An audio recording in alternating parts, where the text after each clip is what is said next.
Hey, everybody. Today is Thursday, February 10th. I know it's the 10th because, well, today's my birthday for those people on the call who've yet to wish me happy birthday. And today is the another edition of the Prove It Live podcast. We're going to go a little out of order today because we have a special guest, Kevin Barr, formerly of the Miami Marlins. And without further ado, I'm going to introduce you to my very good-looking, handsome co-host, Mr. Mike Ferry. Mike? Thank you, Kevin. So nice of you, especially on such a special day today, like your birthday, which, Yeah, by that's the right. way, I was just waiting until we went live Yes. so I could, do it publicly on air. And I think, It's okay. it's look, it's Kevin McGovern's birthday. You don't take that sort of thing lightly. No, I'm waiting for the next. It should be like a holiday soon, right? I mean, how are you going to get a national holiday? I don't know how it's not. At least the month of February, because your birthday was a couple days ago. That's right. And the day before mine is the 7th, and the 6th is baseball fans, Babe Ruth's birthday. Is it really? Yes. I know that. Oh, all right. And so, by the way, his house when he played for the Red Sox is like in Sudbury. He lived there. 250 yards that way. Yeah. Yeah, that's right. But Kevin, it is true that I am indeed Mike Ferry of the Farm Baseball Performance Institute, and this is the Prove It Live podcast. So welcome everybody, and we don't want to waste too much time. Our guest Kevin Barr is a little crunch for time, and we want to get the most out of him. So, Kevin, away we go. Well, yeah. So Kevin Barr, I met, I think, through channels of social media. We do have one common athlete that we've both worked with together, which is Jeff Getz, who was a #1 draft pick way back in 1997. And Kevin owns True Speed and Agility, which is in lovely Sarasota, Florida, which is a lot warmer than we're at right now, which he makes fun of us about. But Rightfully so. Again, Kevin, thank you and welcome to the Prove It Live podcast. Hey, thanks for having me. It's an honor and a privilege to be here talking to you guys. As always, I've always enjoyed our conversations over the years. So, Kev, you've been in the trenches. You've been essentially where kind of Mike and I would at least like to be a fly on the wall or have a nanny cam is to find out, we've really created this podcast because of, a lot of the bad information and noise that you have on social media that is not provable live, hence the name. And, you and I are of the same cloth that these injuries in baseball, and some of them very catastrophic in nature, are on a meteoric rise despite alleged increases or advancements in surgery, advancements in rehab and prehab, and advancements in strength and conditioning. So one of the first questions we're going to hit you with is a three-letter word, why? Oh, we could talk for an hour. Well, let's go. We want to hear it. Let's hear it. From my own observations, just from 25 years in weight rooms, buses, hotels, dugouts, fields with these guys, watching what they do, watching what they don't do, it's pretty apparent to me that these guys lift way more than they've ever lifted, which is important. You need to lift. They run way less than they've ever run, which is important. You need to run. They don't jump. They don't play multi-sports. They didn't play basketball. They didn't play soccer. They didn't play football. And the guys that did, everybody in the country can name those guys because you watch those guys move on the field from the position side of things. I mean, the game values big people with big outputs on certain metrics, which, that's the goal. Everyone wants to improve every metric to be, maximize that, which I'm not saying it's a bad thing, but the end result is you have big people all over the field that can't move, that train just whatever the latest trend says to train, from the influencers on social media and the people that have gotten in those spaces and had the loudest voices. That's the way it's gone. And the end result is just exactly what you said. These guys can't play 2 weeks straight. It's shocking. I mean, everything's been done in the last 10 years to improve anything, these outputs, but no one has any durability. No one has any work capacity. Everyone's got these titles in this industry, and you look at the resumes, it's just like, okay, I mean, these are some great theories, and I've heard it come out of decision makers' mouths the last 5 years. This is a process. This is a process. This is a process. Process matters more than the results. Well, I don't disagree with that, but I was brought up in this industry working for guys like Bob Boone, Buddy Bell, and Lou Piniella. The results do matter. The process is cool, but you better win games and you better keep people on the field if you want to keep your job. And that's completely gone sideways. And I'm not saying it's right or wrong, but that's a reality. I'll debate anybody on that. I'll probably lose in the social media version of that debate, but I can look in the mirror and know that I'm right from the people I've met and talked to over the years. Well, Mike and I have said 1,000 times that baseball has inverse proportional results. The guys that get the worst results seem to be glorified. Like I was just saying before we went on air, if I hire a painter to paint my house and I come home and half of it's painted, I fire that guy. Yet there are people out there, alleged social media gurus, who have, people on their websites and people they've worked with that have had catastrophic injuries or been out of the game way too earlier than they should be. And that's our theory, is that these guys are bigger, can't move, don't move as well. And so my question to you is, are these guys listen? Like who has their ear? Like, is it as a strength coach, I would assume that you're supposed to create some sort of off-season conditioning workout. Like, are these guys following it, or do they have their own people? What happens with that? And then if something goes wrong, who's responsible? Well, here's the reality. Early in my career, there wasn't good strength information. So it was shared information, whether it be right or wrong. And we've learned over the years, a lot of stuff we did could have been a lot more effective. So those influencers came from within the clubhouse, shared information from guys that whatever their contact or point of entry into that information was, that was freely shared and talked about every day. Young strength coaches in the industry, we spent our time literally in every city I went to. I would literally find the local NFL, NHL, NBA, college strength coach in that town and try to get a hold of them and come and sit and share ideas, share information. That was the source of information, but the social media has just created a direct line to this information. So it's streamlined it. So whoever's best delivers it, that is the source now. It's like anything, word of mouth. If you get a reputation as a guy that's in that space, whether you're good or bad, it's going to keep growing, unfortunately.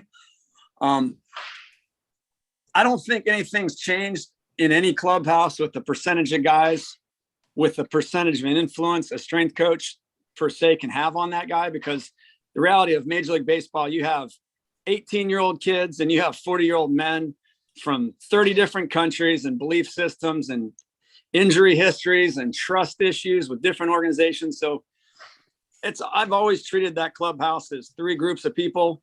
One, the group of guys that they don't care what you think. They're going to do their thing, whether it's right or wrong. And the longer they've played, the more hardened their belief system is. So I've always gotten along great with those guys, just with the understanding. And I actually learned from them. I mean, these guys have found something that works. So I've always made an effort to take away what those guys have done, and equally important, what they don't do. I mean, if there's some common denominators on what guys don't do and play 10 to 15 years in that league, that's right. I mean, I'm not going to be able to write a paper on that, but I know it's true. So if you eliminate some stuff out of the gate, you have a better chance of keeping those guys on the field. The other third of that room are the young guys that are going to do everything that you ask, because you have a great personal relationship with those guys coming through the organization, from the Dominican to A-ball to AA to AAA. The more you can interact with those guys, the more you can influence that group just based on relationships. And so the trick was always the middle third of that room, the swing guys. You could get them to go either way. Early in my career, but I'd say the last 5 years, that group's been harder to reach, because these guys enter the league with a guy. I mean, they have a nutrition guy, they have a speed guy, they have a strength guy, they have a sports psychologist guy, they got a handler. Everyone's got a guy. And, that's not right. That's not wrong, but that's early in my career. Those young 15 guys, they didn't have a guy. They were looking for guidance from the older people in that league. So that's kind of how the information flow has gone. But now, I mean, we all watch social media every day. A bunch of my longtime friends in and out of the industry, we share the stupidity that's freely passed around and marketed, and just disbelief that anyone would do it. let alone guys at the highest level. But back to your point, it's not working. These numbers are insane for the amount of people just unable to play. And I mean, I know I'm rambling, but one part of that really started to make me question the why, the what, the how of this sport was early in my career. If you showed up at spring training hurt to a big league spring training, you were chalked up as an absolute moron. You did something so unacceptable. There was nobody in that clubhouse or in that organization would even acknowledge anything other than stupidity. You showed up hurt. And then the second part of that, equally important, was if you got hurt during spring training, you're an even bigger idiot. I mean, this season starts April 1st. Whatever you did from November till February, there's a lot of right and wrong ways to do things, but you've got 6 to 8 weeks here in spring training to get it right. And you better be ready. And I'm not exaggerating. The last 5 years, 10 years ago, I started seeing guys show up to spring training hurt from doing dumb stuff in the off season, but they could manage it. The last 5 years, these guys were showing up blown out for spring training, and no one in the organization even blinked. No one even questioned it. No one talked about it. It was just accepted. Like, this guy blew his arm out throwing 6 bullpens in January, like it's the World Series. Oh, this guy blew his back out deadlifting 500 pounds. He's a 175-pound dude. And these dudes, not only can't they post for spring training, these guys head into the season injured, and no one says a word, man. I'm just like, man, it's a new world order. And I'm not even pointing blame. I sat in disbelief, listening to these conversations. Just when I looked earlier in my career, I mean, there were entire departments, jobs in jeopardy if that happened to one guy. And you're talking 5 to 10 dudes unable to start seasons now by doing stupid stuff. And these guys blowing out mid-season and spending thousands of dollars with these influencers and no accountability. I mean, we got people selling programs to players on 30 different teams, getting paid by another team, and no one blinks. I'm just like, okay. I mean, I'm not pointing fingers or blame or ideas at one guy. There's 20 of these guys in the industry that work for private companies, getting paid by a major league organization, selling programs and sharing proprietary information and injury information with one organization. And it doesn't matter if guys are healthy or not. It's crazy. I'm just sat and watched in disbelief, but people are blown out right and left. And it's a new world. And that's the way it is. So Kevin, how, at the end of the day, right? I mean, players are paid to perform, and these players, because of injury, they're not performing. I know you did touch on it. You said, there's really, no accountability. How does that relate to the job of the trainer or the strength coach per team? Like, are they responsible for, if, for instance, a guy comes in, maybe he's already hurt, it's known that he works with somebody else, he's doing something different, or maybe you see a player doing something, you go, oh my God, he's going to hurt himself. Are you responsible to try to correct that guy, get him over to your side? And if so, is there a hesitation there because, God forbid, you start getting him doing the right things and he doesn't perform for whatever reason? Does that fall back on you? Is there a hesitation for that? What happens in that sort of situation?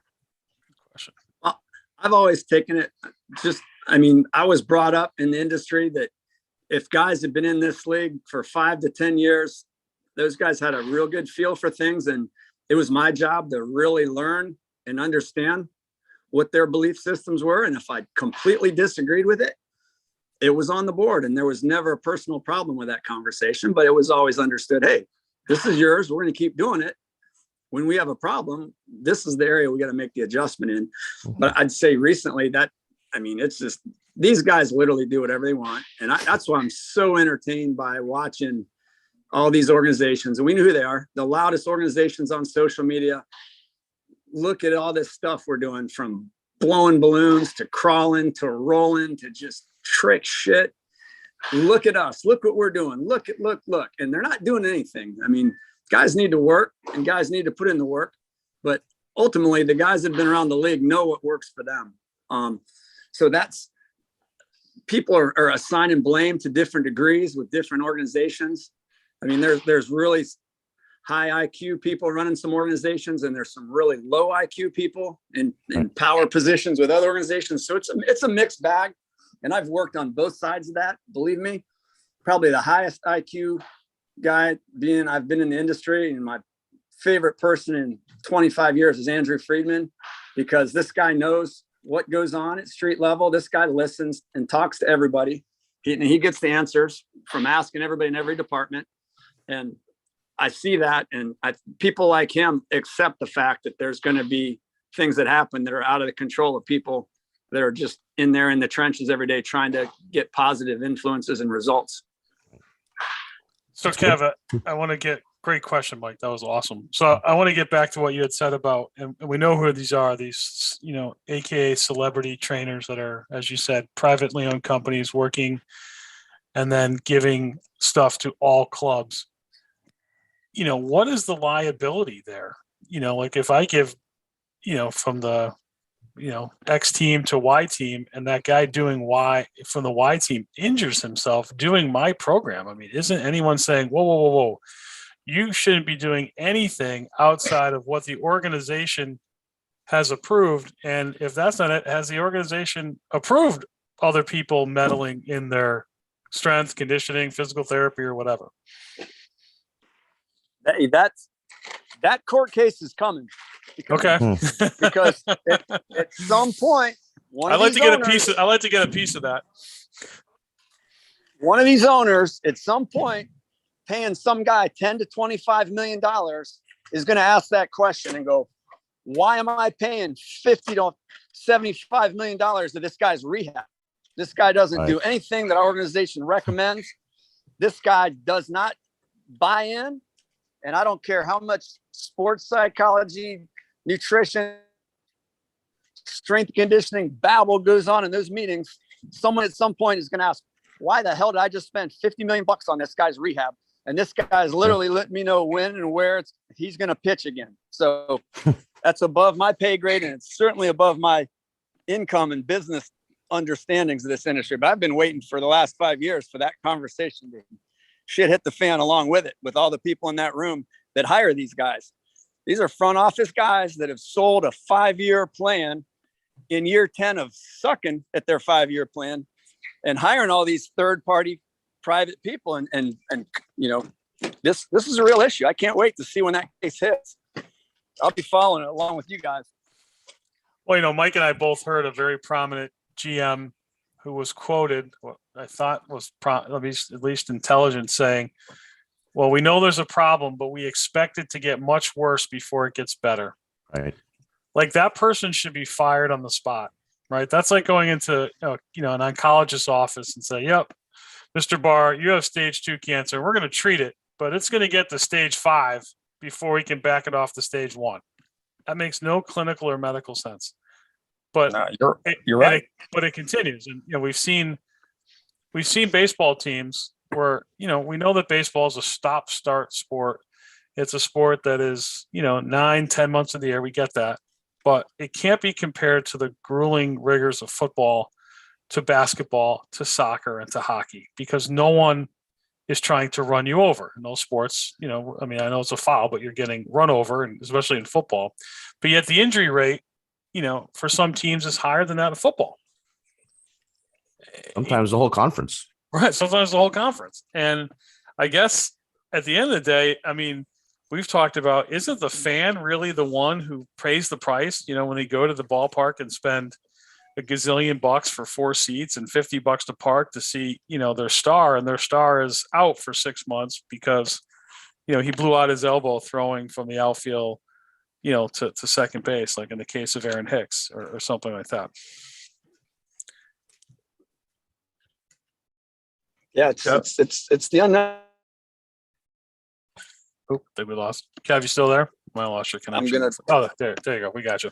I've got mobile phone issues, so I'll keep trying you. We got you. It's that Florida air down there.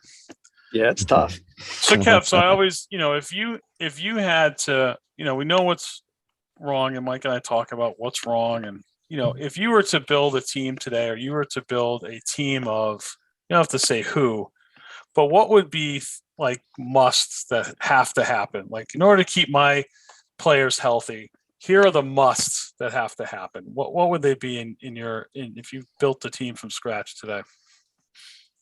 Well, the first thing I would hire is a good physical therapist, because there's people that have all these titles and interesting work experiences completely irrelevant that are in personnel hiring positions. And that's the first thing I do. I would put a PT in charge of hiring a medical staff, and I would actually value experience on my staff. I wouldn't hold experience against people and just look on Twitter for the latest blogger twist on this industry. That's the first two things I do. And I would literally have, I would go out of my way to create the template for communication in that organization. It's action. It's not just talk and Zoom meetings, which these things have turned into. It's literally, there's a plan from every department and everybody's equally accountable to it. And that includes the player, that includes the player's agent. And I can tell you that conversation hasn't taken place with any team other than a sidebar.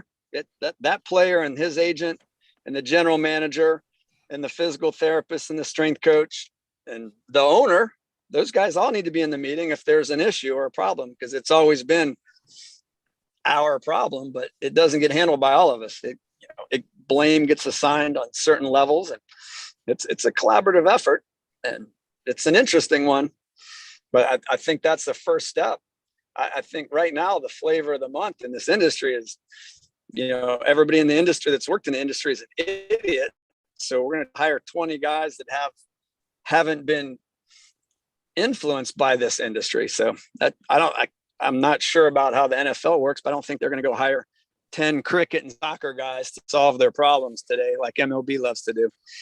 And nothing against cricket or soccer. I don't know anything about it. If I owned a Major League Baseball team and my general manager came to me and said, hey, I'm going to hire a cricket guy and put him in charge of our strength and conditioning, and I'm going to hire a soccer guy and put him in charge of our rehabs, because they've got an outside the industry perspective that everyone in this industry doesn't have. I mean, if I were the owner, I'd fire everybody who proposed that idea. And I'd fire any of their friends that even laughed at that as being a possibility or a scenario, but it keeps happening. It's incredible. So is there any, speaking to that, right? So who's it all fall down to? Who's gonna, sort of sign off on like these sort of hires or the procedures in the field of, training, rehab, injury, etc.? Is there like a standard operating procedure for Major League Baseball, or does it vary from team to team on who, that the top medical dog is there in the organization? Ooh, that's a good question. What was that? I lost you there for a second. Oh, yeah. I apologize. Go ahead, Mike. So basically asking if who's the top dog? Is it sort of standard across Major League Baseball of who signs off on all of the medical stuff and the training and the rehab, or does that vary from team to team? And if it is standard, who is it? Who's sort of the top, trainer dog, top medical dog in the organization? It's different. I mean, it's truly different. I've worked for four different organizations and four completely different scenarios. I assure you, no one's got the answer. No one's got the solution. There's just a lot of talk about it right now on social media from every organization. But I can tell you, it's got to start at ownership coming in and giving a GM, you got 5 years to win or you're getting fired. Yep. And that GM needs to come and go to bring in his manager and coaching staff, who, by the way, is put together with unity and the same core belief system, and told we got 5 years where we're all getting fired. And then that would stop half this stuff, because it's just, there's a bunch of yes men in every department. And I was raised, man, if you disagree, say it. Sure. People didn't hold that against you. They valued, man, this isn't, I don't agree with this. I don't agree with this because, and this is what I want to try to do and how. But I mean, I haven't even seen that. I mean, I just see people now just yes to whatever comes down the line. And at the end of the day, that's why they got hired. You can look around the league and look at the number of managers. They don't have any say. I laugh. Some of these guys I've had as players that are now managers, and guys that I've known as coaches that have moved into managerial roles. I know these guys. I know their personalities. I know their backgrounds. I know their strengths and weaknesses, just like they know mine. We all have weaknesses, but I laugh. These guys just do whatever these guys, they get the lineup emailed to them, and those in-game decisions are predetermined, and anybody that says they're not is liar. And I laugh when I see these guys at these press conferences. So that's the only way you can really attack injuries. Just, hey, yes isn't the answer I want. I want to know, and I want to know why. I'm not going to get mad at you. Right. So we're talking to Kevin Barr, formerly of Major League Baseball. He's the owner of True Speed and Agility in Sarasota, Florida, a lovely facility. We've got pictures, so please visit his website to get in contact with him. But Kev, before we let you go, Mike and I talk a lot about giving, parents advice to kind of sift through all this noise on social media. And you are training younger athletes. What are some tips that you tell your athletes on what to do, what to follow, so that they stay healthy on the field and producing? Absolutely. If you're a position player, you better be playing basketball or football up until your JV season in high school. You need those movements. You need the rhythm, the balance, the timing, the change of direction that all those sports provide, the toughness, whatever it may be. You need those. And these kids, they're not even playing it at all. They're playing straight baseball from 8 to the big leagues, and that's fine. It helps from the hitting side of things, without a doubt, the throwing, but it's not making these guys athletic enough to keep a position and stay healthy and perform at their best. I believe that with all my heart. From the position guys, for the high school kids, quit acting like you're a pro deadlifter. You need to be strong. You're not a pro lifter. I mean, you need to be strong enough to play this game. You squat, lunge, deadlift, do all those things, but be smart about it. Just stop chasing these maxes. I mean, I've met too many kids and talked to too many guys, even in pro ball now, that have had L4, L5 injuries in weight rooms in high school and college. Oh my God. That's moronic. That's absolutely moronic, and we see a bunch of them. So spot on. My goodness, so spot on. And look, they're high school kids, right? We were all high school kids. I wanted to, you're in the weight room. You want to impress people. You want to be better and stronger than your buddy. I mean, right. So you're right. I see it all the time. They're chasing maxes. They got big boards of it. Who's the strongest? And it doesn't seem conducive to baseball to me. Again, you had, we're up here in Boston. We had Ted Williams, who was 6'4", 180. I mean, he's not a big dude. Hit the ball pretty far from the stories I've read. So yeah, I mean, I think that's great advice. And, I can personally speak to those lumbar injuries too. And, stress fractures in the lumbar region and too much. So that's great advice. We can all agree that those injuries should never, ever, ever happen to an adolescent.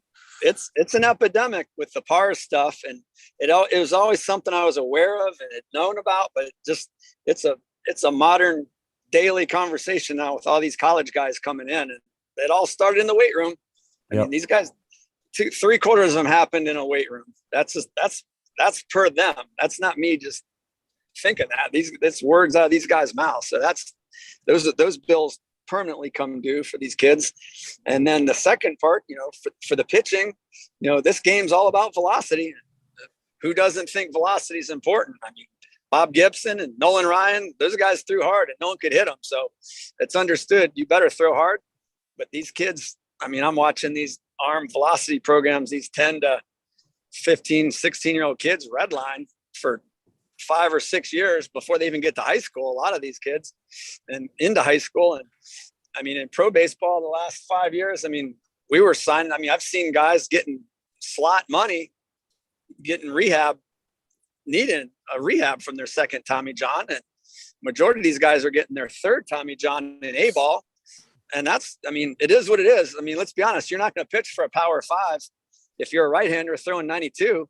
Right. I get it. But if you think redlining your arm from age 10 to 18 is the solution to any health at the pro level, you have no shot. And then as far as the pro game goes, you're not moving level to level without a certain metric being, reached, which is well established, what guys can hit, and what pitchers are capable of doing. But it's a max effort. It's a red line. It's intent.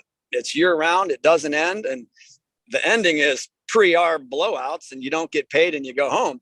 And to that point, early in my career, if you had a kid in your organization that the organization ID'd as a long-term asset, anybody in that organization that allowed that guy to get hurt, from the pitching department, the strength and conditioning department, they're in jeopardy. But now it's no big deal, man. This is another guy got hurt, and right. And honestly, the economics work out that way. The guy's not getting paid yet, so if he blows out, too bad. We love him. We'll pay for a couple of Tommy Johns, but reality is we have 50 kids in our organization trying to throw 100 every day, and so I don't have a solution there. But my advice to the dads of the high school kid, man, you better be smart with how you're cycling that year round and what your plan is. And you better have a pitching coach and a physical therapist helping you with making good choices from the delivery and the arm care side of things to give yourself a chance. And if you're a kid that's pitching at the high level college, you know who you are. Everyone knows who you are with these national identification companies and the scouting network. Everyone knows who these kids are. You really need to protect yourself, because these guys in my career that sat mid-90s for 10 or 15 years, they weren't doing that, and they didn't create those capacities and outputs doing this stuff. So these kids that are redlining it to get to those numbers, you have to do it. I understand that, but you're not staying. You're probably not going to make it through college healthy, and you're not going to make it to arbitration and get paid in this industry. So I mean, I love these people. I've been in the trenches with them. I know what goes into just you guys. You've done enough rehabs with kids. I mean, it's their livelihoods, their lives, their identities, and it's ending way too early. So, I mean, You got to balance it out. You got to find a way to keep the train on the tracks just to get paid for your family's sake, number one, but it's your life. It's your whole life's invested in it, man. They're cutting these kids' careers shorter than they need to. There's a middle ground there somewhere, but it's not on social media, I assure you. For sure. Oh, great answer. All right, Kevin, we won't take any more of your time. Thank you so much. So again, this is Kevin Barr. If you want to reach him, please do at True Speed and Agility in lovely Sarasota, Florida. And I'm sure we'll have you on as a guest again. But Kevin, thank you so much for coming on. We truly appreciate it. Kev. That was great. Thanks to you guys. I enjoy all your work and all the information and education you provide people. And it's an honor to be connected with you guys, and anything I can do to help you or your network, let me know. All right. Thanks, Kevin. Have a great day. All right. Thanks, you guys. Have a great day. You take care. All right. Take care. Wow. That was good. Dude, there was another great interview. I'm like startled at some of the stuff that he said about other, well, we knew this, we suspected it. Other trainers delving into, can you imagine if you owned a team and someone gets hurt doing your rival's program? Right. Right. Oh yeah. He works for, so-and-so, and you got hurt doing his program. Are you in what? And are these owners blind? Are the GMs turning a blind eye? What's happening? And I think it's such a players league now, right? I mean, I know we're right in the middle of this lockout. I don't know if it's technically considered a lockout right now or not, but they're negotiating. Looks like, obviously spring training isn't going to start on time, and the owners and the players meeting. That all said, it has become more of a players league over the years. And I'm not even saying that in a negative way. I don't think that's a negative thing. But it's the pendulum. It never stops. A pendulum never stops in the middle until it's tired and done. Right. So, it just seems to me that, I think what Kevin was starting to say in the end, and we run out of time, because I would have followed up with it, is that, excuse me, is that, if you're a kid, you got to make sure you have a pitching coach who cares about you, a strength coach, PT who cares about you and your future, going to help guide you and mentor you, because when you get to these colleges or pro organizations, Kevin, they don't care about you. They don't care. They have 100 guys, and they're going to go, hey, we know we're going to lose half of them through injury, so let's just let the cream rise to the top. They don't care.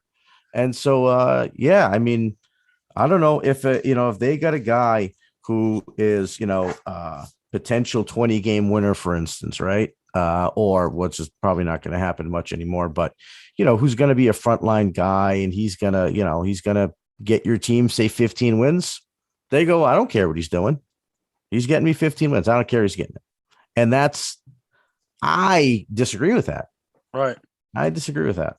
Because again, it's the old thing about, and we talked pre-show about the hitting, and I don't want to get too much into it. So I want to answer it here, but it's, I think there are better ways to do it. And just because they're succeeding with the way they're doing it doesn't mean that you couldn't help them be even better.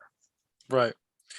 So, should we get into, so my Twitter feed was blowing up today because Mike, and I think I sent this to you. You know that old hula hoop that you used to do when you were in high school trying to impress everybody? You still have in a garage? Oh yeah. I was like a master at that. Do not, I know you're thinking about throwing it out. Don't throw it out because because as you can see here, you can put another, you can put, I have a PVC tube too. We have 2 lessons here. Okay. We have a geometry lesson. Okay. So we take our standard hula hoop, which I have no idea, the 42 inches, this says. Okay. Then we take a standard PVC pipe and we bisect the circle, which would be called the radius, right? So there's our word for the day. And we hold on to this PVC pipe with this hula hoop and pretend to hit a ball that's be thrown at us. Straight up in the air. Right. So we got to get underneath the ball, no more inside the baseball. That's so we talk about cricket or I think this is more of a cricket swing, but whatever. So here's a gentleman. My goodness. Holding on to this PVC pipe in a standard stance and grip, but then he's turning around the hula hoop as if it's on a pitching machine. It's the only way I can describe it. Yep. Dipping his head and hitting straight up. So the path of the radius of the circle is straight up and down, right? Correct. And completely vertical. Maybe a mild slight angle, but no more than between 15 to 20 degrees. So unless this pitch is thrown at his left hip in the batter's box, he's not going to hit anything in this swing, right? I mean, what's the chance? What is this doing, Michael? Tell me, help me. I'll tell you what this is doing. This is teaching you to get under the ball. All right. So I know you used to hear, hey, stay inside the ball, right? Keep your hands inside the ball. No. We want the barrel underneath the ball. Underneath. Here's the ball, right? Yes. Coming this way. Yeah. And we want the barrel. I actually have a ball. It's going this way. And we don't want to hit it here. We don't want to hit it on the same plane. We want to go under. Yep. Under. Right at there. Exactly. There. Straight up. So basically this is teaching, because it was always hard for me to hit fungos straight up in the air to the catcher. So would this be this would help you. This would help this would help you. Yep. Straight up in the air. Yeah. So this has been circulating social media. Someone posted this as something good to do. So now here's the thing. Okay. So now to get a little serious, right? Like look at his left elbow. Well, that was my next thing. So again, anything where our arm is abducted away from our body, ignites our upper trap and is an athletic sandbag for every sport on the planet. Right. If you fired your upper traps and not just sport, if you worked every day at a desk like that. Worked everything, and you are out with your upper traps abducted like a bird, or for religious connotation, Jesus on the cross, you have become completely unathletic. You cannot do anything athletic with any sort of performance with fired upper traps. They are an athletic sandbag. And what makes this more tragic than funny, unfortunately, is that this is a trend. Like this is people thinking like, oh, this is the way. This, if you're up to speed, if you're up to, if you're with it in the baseball mechanics world, this is now you will not see a big league hitter swinging like this. Watch his head. His head makes a C shape. Okay. So not only is it changing eye levels from up to down, but he's going from where it is back and then down and then forward again, which is talk about like changing looks on the views on the ball. It's so look at hitting, and I know you have a question because I do want to talk about that question you had because I think it's a good topic. But let me just say this one last thing. Okay. Hitting is a lot of things. Okay. It's not just mechanics. It's a lot of things. Okay. But one thing that is an absolute constant is you have to see the ball and you have to see it for as long as possible. See it, hit it. That is an absolute. Yes. Yeah. So Mike, here's another, oh my God, here's another picture of this kid swinging around the hula hoop here. Yeah. So my question, Mike, is, I just go back because I am a golf nut. I go back to, one of the greatest of all times, which is Arnold Palmer, right? Mm-hmm. One of the greatest bats of the game. Won Love a his bunch of drink. majors. Yeah, won a bunch of majors. Very successful. You would never in a million years teach his swing to anyone on the planet. It just was his unique swing. You wouldn't teach the wrap around. You just wouldn't teach it. It was like almost like an aggressive chop, like with an axe. All right. So my question to you is: there's all these gurus out here, talking about swing mechanics, but at the end of the day, it's about results. So are what you teaching me, getting my kid or me or whatever, hits, doubles, triples, home runs, production on the baseball field? Sure. So my question is kind of loaded. Does swing mechanics translate into production? And if so, why or why not? Or what is your thoughts on that? Because again, like I said, maybe in the Kevin interview, if I hired a painter to paint my house and it was half painted, I'd be pretty pissed, right? So if I'm paying these hitting gurus to make my kid better, and he's not, or he is, like, what is your thoughts on that? So to answer your first question, does it make you a better hitter? Maybe. Will it make you a good hitter? Maybe. The answer really is maybe, and it's maybe because, and this is, if we're technically speaking, we probably shouldn't use the term some people, or I would say, I would dare to say most people, most hitting instructors should be sort of reclassified as swing instructors. There is a difference, right? Okay. There's a difference between having a good swing and being a hitter. Okay. There's lots that goes into hitting. There is, again, your eyesight, right? And being able to follow the ball. There's the hand-eye coordination, or as I call it, hand-eye plus 27, right? So plus your hands plus the 27 inches of space because you want to hit it on that sweet spot here, right? There's approach. There's confidence. Okay. We touched on it last podcast, when I had a parent come to me, work with his two boys, and they went out and they had great games, and it wasn't me that did that. It was the fact that they saw their hitting coach and that gave them confidence and they feel like they fixed something. And so they went the next game and they did well. So all these things come into what level of pitching are you facing? That's another one. Are you succeeding against 75-mile-an-hour fastballs? You can do that with a mechanically improper swing easily, especially with, depending on the age level, the bat you're using, drop 8, drop 10, it's a 32-inch, 22-ounce bat. So to answer your question, does it make you good? No, but what it will do, having a mechanically proper swing is going to do one thing, but I'll break them into two. It's going to, when you do get to, if you have the approach, if you have the confidence, if you have all those things, you're going to hit the ball more consistently and hit it hard more consistently.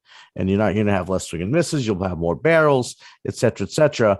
The second part of that is, as you get to the higher levels, in order to really hit fast pitching, okay, we did a episode called Hitting is Math way back.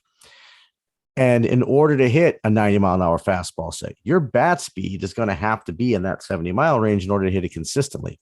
Because, Kevin, you could have all the other tools. The tools are, I pick the ball up at the earliest point that's humanly possible.